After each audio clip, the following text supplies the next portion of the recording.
이 동영상은 제주도 서귀포시에 있는 들빛교회의 2024년 3월 3일 일요예배 설교 동영상입니다. 설교 제목은 한 걸음 내딛기입니다. 설교는 조영배 목사가 했습니다.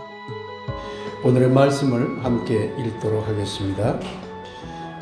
우리가 잘 아는 구절을 다시 반복해서 선택해 보았습니다. 에베소서 4장 6절 먼저 읽도록 하겠습니다. 하나님도 한 분이시니 곧 만유의 아버지시라. 만유 위에 계시고 만유를 통일하시고 만유 가운데 계시도다. 요한이 잡힌 후 예수께서 갈릴리에 오셔서 하나님의 복음을 전파하여 이르시되 때가 찼고 하나님의 나라가 가까이 왔으니 회개하고 복음을 믿으라 하시더라. 사도행전 1장 3절입니다.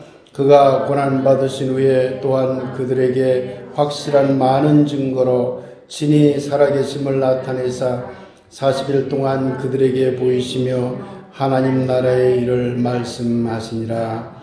말씀을 아름답게 받겠습니다. 아멘. 네, 오늘은 한 걸음 내딛기라는 제목으로 말씀을 함께 하도록 하겠습니다. 제가 신학대학원에 입학했을 때 면접 시험을 볼 때 이야기를 잠깐 해드리겠습니다. 그때 제가 존경하는 김경재 교수님, 또 우리 구약학의 아주 최고의 석학이라고 하는 김희곤 교수님, 그리고 나중에 한신대학교 총장을 하신 최수일 교수님, 이렇게 세 분이 심사위원으로 오셨더라고요. 그 자리에서 김경재 교수님이 저에게 묻더라고요. 아이고, 교수시고 40대 후반이신데 이렇게 신학을 하게 된 이유가 뭡니까? 하고 묻더라고요. 그때 저는 이렇게 대답을 했습니다. 하나님이 이 세상을 만들고 모든 존재를 있게 하셨는데 이 세상에 아무것도 없을 때 그때도 하나님은 계셨겠지요. 그런데 만일에 이 세상에 온 우주도 없고 아무것도 없을 때 하나님만 홀로 계실 때 그 하나님은 행함을 할 수가 없는데, 무슨 일을 할 수가 없는데, 일을 할 수 없는 하나님도 하나님이라고 할 수 있습니까? 그러면서 저는 잘난 척 하느라고 어려운 말을 좀 썼습니다. 신에게 있어서 being이 있다면 doing이 없는 being을 being이라 할 수 있습니까? being은 존재한다는 말입니다. 있다. doing은 행한다는 말이죠. 그러니까 이때 행함이 없는 그런 존재를 존재한다고 할 수 있습니까? 이것이 너무 저는 궁금해서 이 자리에 왔습니다. 그러니 김경재 교수님이 슬쩍 미소를 띠고는 그러니까 신학을 하는 것이지요. 들어오세요. 답변을 안 해주시더라고요. 들어와서 찾으라는 거죠. 오늘 우리는 에베소서 4장 6절 이야기를 함께 읽었습니다. 에베소서 4장 6절에 만유 위에 계시며 만유 안에 계신다. 이것은 하나님이 어떻게 존재한다라는 말이에요. 어떻게 존재한다. being을 이야기하고 있어요. 하나님은 이렇게 존재하는 분입니다. 이것을 존재론적인 신이해라고 합니다. 하나님이 어떻게 존재할까라는 관점에서 신을 어떻게 생각하고 있느냐 하는 것이죠. 나는 왜 존재하는가? 나는 어디로부터 왔는가? 이것들도 전부 다 being에 대한 문제입니다. 왜 존재하는가 하는 문제입니다. 여러분도 가끔은 그런 생각 해보셨겠지요? 우리가 젊었을 때만 해도 그런 생각을 많이 했어요, 사람들이. 근데 요즘 젊은이들은 그런 생각보다는 어떻게 살아갈 것인가 하는 문제에 더 관심을 갖습니다. doing으로 넘어온 거죠. 무엇을 행할 것이냐 하는 문제로 넘어온 것이죠. 오늘 에베소서 4장 6절에 보면 하나님은 만유를 통일하시며 무엇인가 일을 하고 있다는 거예요. 뭘 행하고 있다는 얘기예요.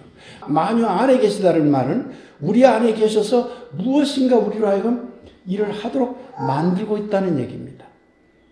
이런 관점에서 하나님을 이해하려고 하는 것을 조금 어려운 말로 참여론적인 신이해라고 합니다. 신은 어떤 하늘 위에 계시고 우리 안에만 그냥 가만히 있는 분인가? 아니면 무엇인가를 끊임없이 하도록 하는 분인가? 또 그분 스스로가 무엇인가를 끊임없이 하는 분인가? 무엇인가를 행한다는 관점에서 신을 이해해보고자 하는 것을 참여론적인 신이해라고 그럽니다. 21세기는 존재론적인 신이해에서부터 점점 참여론적인 신이해로 바뀌었습니다. 하비콕스라는 하버드 대학의 교수님이 계십니다. 이분이 세속도시라는 책을 썼습니다. 참 훌륭한 책입니다. 그런데 하비콕스라는 이 교수는 세속도시에서 세속사회의 특징을 두 가지로 설명하고 있습니다. 세속사회는 무명성, 이름이 드러나지 않는 사회다. 특히 21세기는 인터넷 시대니까 무명으로 막 자기 이름을 감추고 뭐 올리고 막 그러잖아요. 무명성의 사회다. 그런데 이 무명성의 사회를 얼핏 생각하면 나쁜 거 아닌가 생각하는데 하비콕스 교수는 반대로 해석했습니다. 그건 매우 좋은 것이다. 이름에 붙잡혀 있다라고 하는 것은 모든 사람이 자기 이름에 붙잡혀 있다라고 하는 것은 억압되어 있다는 상태다. 사실 그렇죠? 여담을 하면 제가 어디 모르는 데 가면요 자유를 느껴요. 근데 제주시만 가도 저는 매우 부담스럽습니다. 왜냐하면 커피숍에 들어가려고 해도 저기 제자가 있으면 어떡하지? 왜냐하면 제자들이 깔려있잖아요. 그 다음에 한 번에 이마트 갔을 때 교수님 하고 부르니까 내가 여기서 왜 교수를 불러? 그냥 모른 척하고 가지. 그런 생각이 들더라고요. 그러니까 내가 감추어지지 않았다고 하는 것, 내 이름이 오픈되어 있다라고 하는 것은 나를 억압합니다. 여러분 느낄 거예요.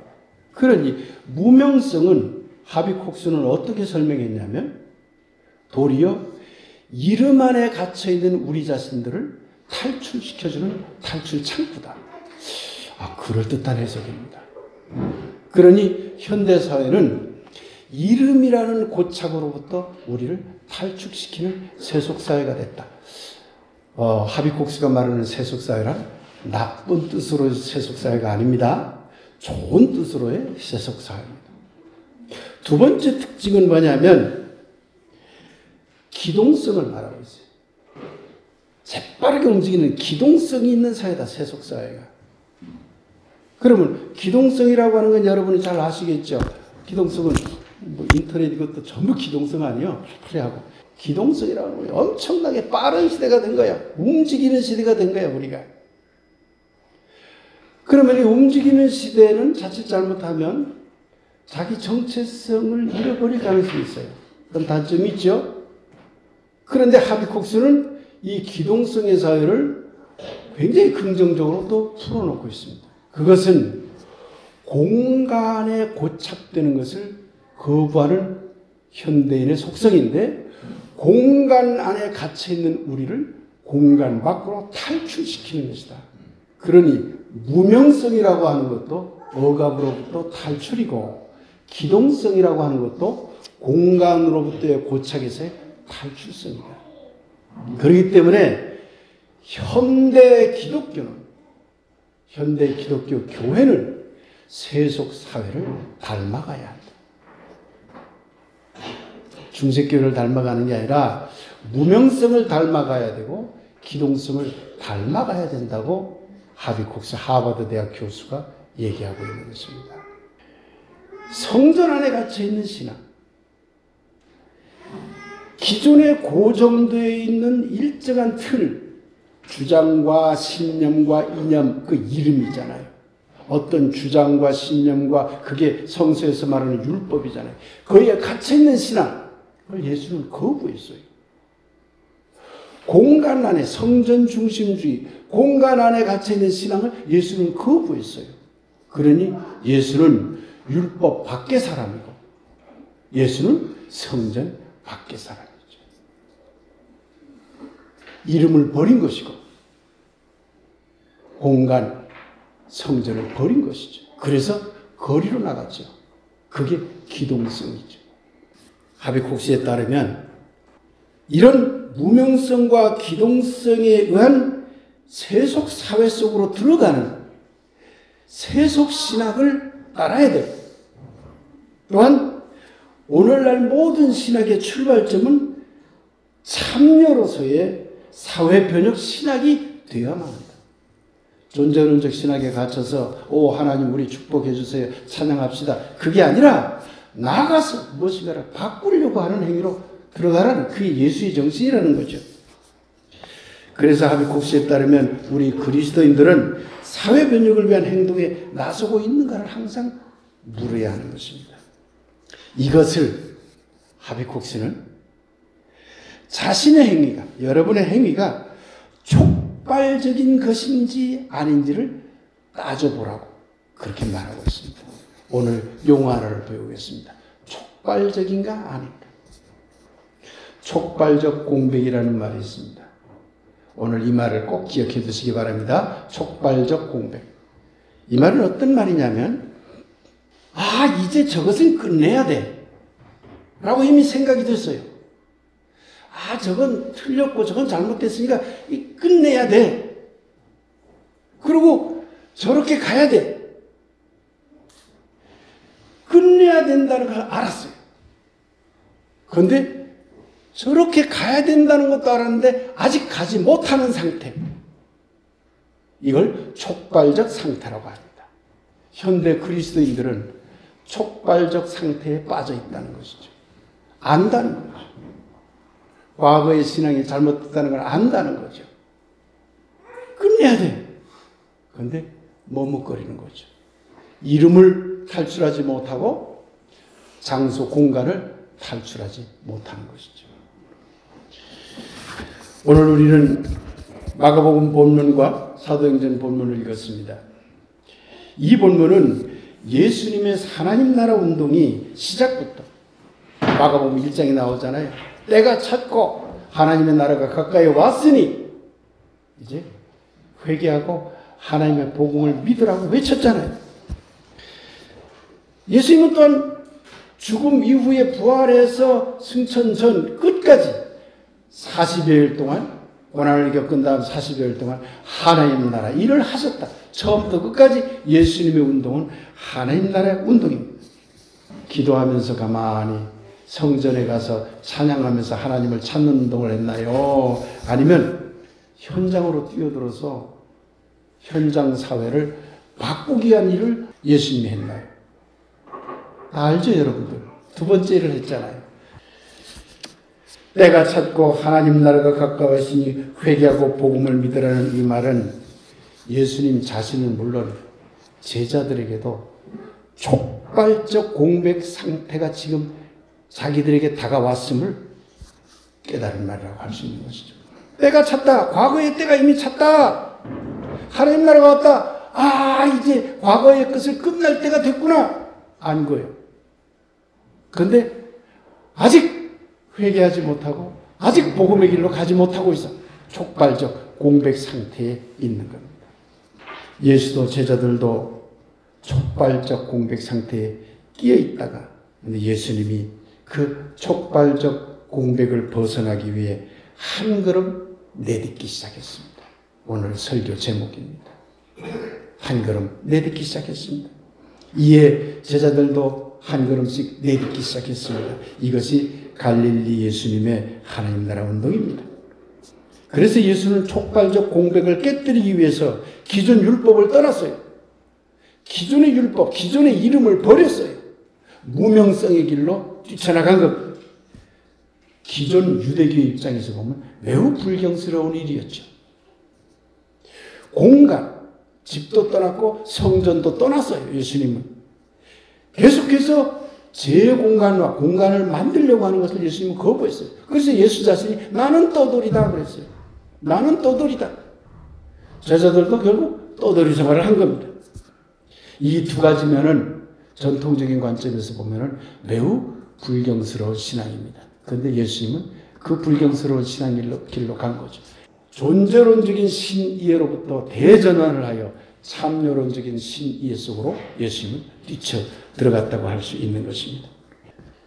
지난 금요일은 3.1절이었습니다. 윤석열의 일본에 대한 스스로의 굴욕적 외교, 일본 방사능 핵오염수를 쌍수 들고 환영한 친일 행위, 독도를 아예 갖다 바치려는 듯한 매국 행위, 거기다가 지난 금요일 윤석열의 어이없는 3.1절 기념사 등을 생각해보면 이 3.1절을 보내면서 윤석열 정권에 대한 분노가 치밀어 오릅니다. 윤석열은 죄의식이 전혀 없이 뻔뻔하게 굽니다. 윤석열은 형님하고 패거리로 자기 골목에 두목질을 합니다. 윤석열은 잼버리도 개판쳤고 핵오염수에 독도마저 팽개치는 친일 행각을 이어가고 있습니다. 윤석열은 이태원 참사도 남을 나라, 최상병 죽음도 남을 나라 하고 있습니다. 더군다나 최상병 죽음의 원인을 제대로 파헤치지 못하도록 사실상 수사를 방해하였다고 여겨집니다. 홍범도 장군을 욕보이는가 하면 재벌 총수들을 꼬붕처럼 부려먹고 있습니다. 그러다 보니 1년 만에 경제는 추락했고 세계 무대에서는 아메리카 파이나 부르는 바보 호구가 되었고 그렇게 허세를 떨다가 엑스포도 유치 못했습니다. 입법 사법도 눌러 치려들고 정치 개입과 선거 개입도 지멋대로 하고 있습니다. 언론마저 장악하려 온갖 불법을 다 저지르고도 참으로 뻔뻔합니다. 교육값질이 나는 졸병들을 두기나 하고 들개 같던 몇 조간의 정치검찰들을 불러 모아 온 나라를 분탕질하고 있습니다. 자기 불법도 자기 멋대로 조작한 것으로 여겨지며 정치가는 물론 사실상 온 국민에게 캐비넷을 열겠다고 협박하고 있습니다. 결국 국민 여론을 무시하며 김건희 특검이니 50억 클럽 특검이니 그런 줄줄이 특검 법안들을 거부하며 자기 스스로 범죄자라고 인정하고 있습니다.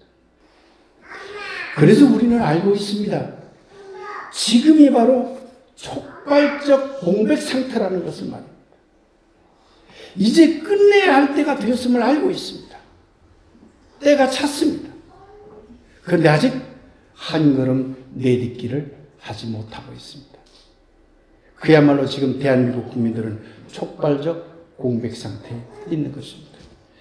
우리 국민은 이승만 독재 때 독재를 끝내야 한다는 것을 알았으나 아직 그것을 끝내려는 행위에 나서지 못하는 촉발적 공백을 느끼다가 한 걸음씩 내디뎌 이승만 독재 정권을 몰아내었습니다. 우리 국민은 박정희 독재 때 상당히 긴 촉발적 공백 상태에 빠져서 무기력하게 있다가 그러나 한 걸음씩 내디뎌 박정희 정권에 저항했습니다. 우리는 전두환과 노태우 독재 정권 때에도 촉발적 공백을 느끼다가 드디어 그들을 내몰았고 단죄까지 하였습니다.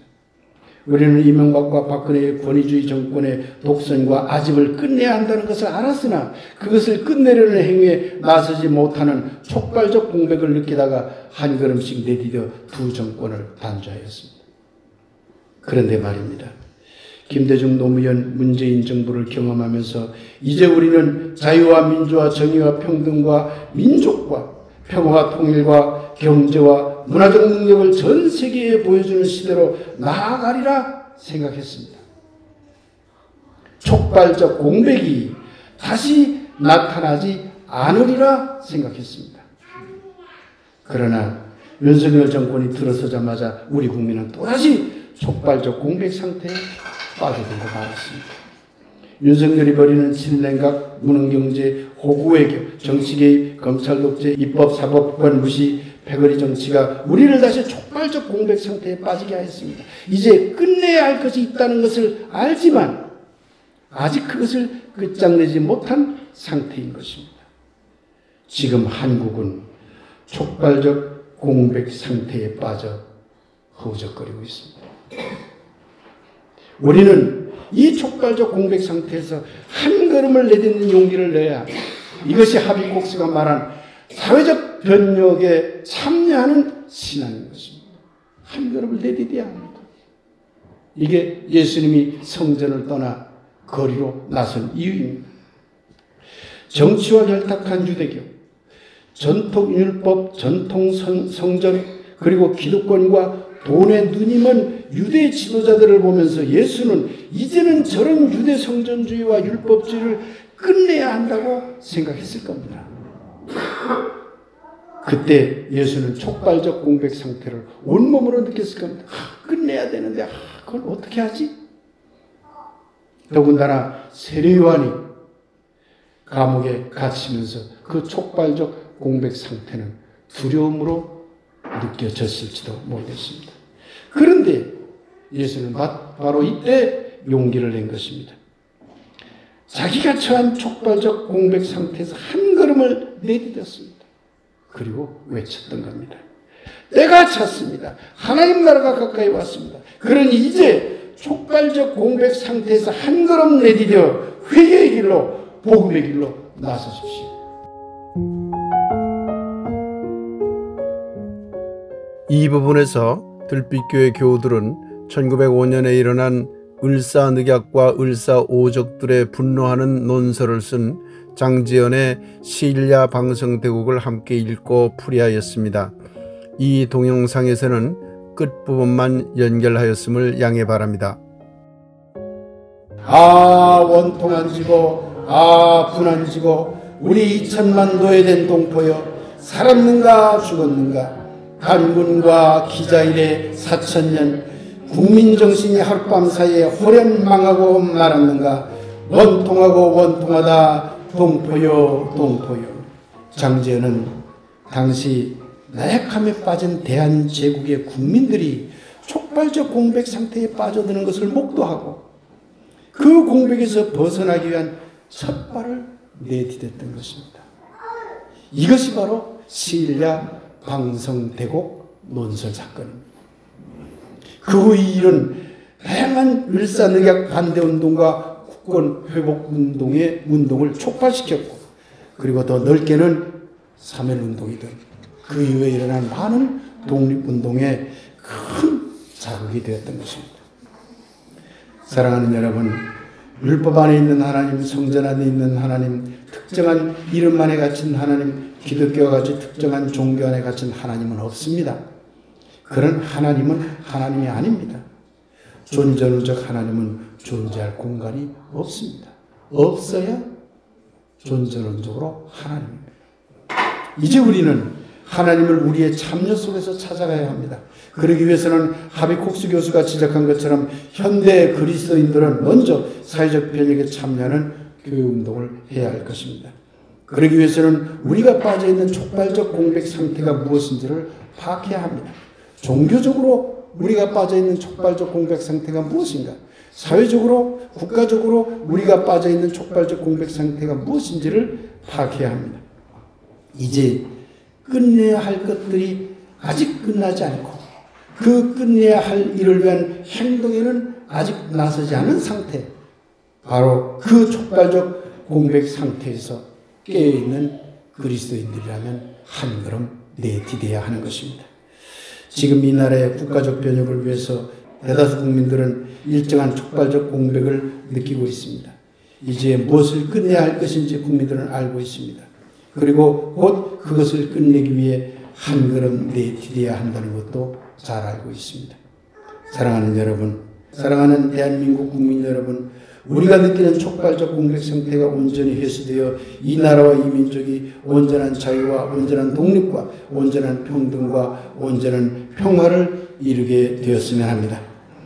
개인적으로든 가정적으로든 작은 공동체 안에서든 넓은 국가적으로든 여러분이 느끼는 촉발적 공백 상태, 곧 이제 끝내야 할 것이 있음을 알고 있지만 그것을 끝내기 위한 행동에 아직 나서지 못하고 있는 상태에서 하루속히 벗어나 여러분이 바꾸려는 변혁의 길에 한 걸음씩 내딛는 용기가 여러분 안에서 솟구치게 되길 예수님의 이름으로 간절히 축복하며 기원합니다. 아멘. 촉발적 공백을 벗어나라라는 주제로 말씀 묵상을 함께 드리겠습니다.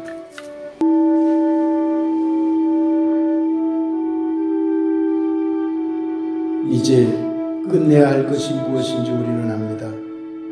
자신에게서도 사회에서도 국가에서도 그것이 무엇인지 우리는 압니다. 그러나 우리는 머뭇거립니다.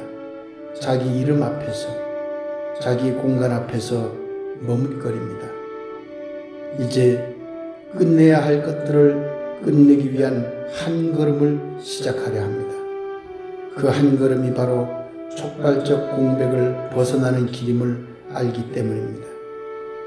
참여로서의 신이시여 우리의 발걸음을 활기차게 하옵소서. 아멘.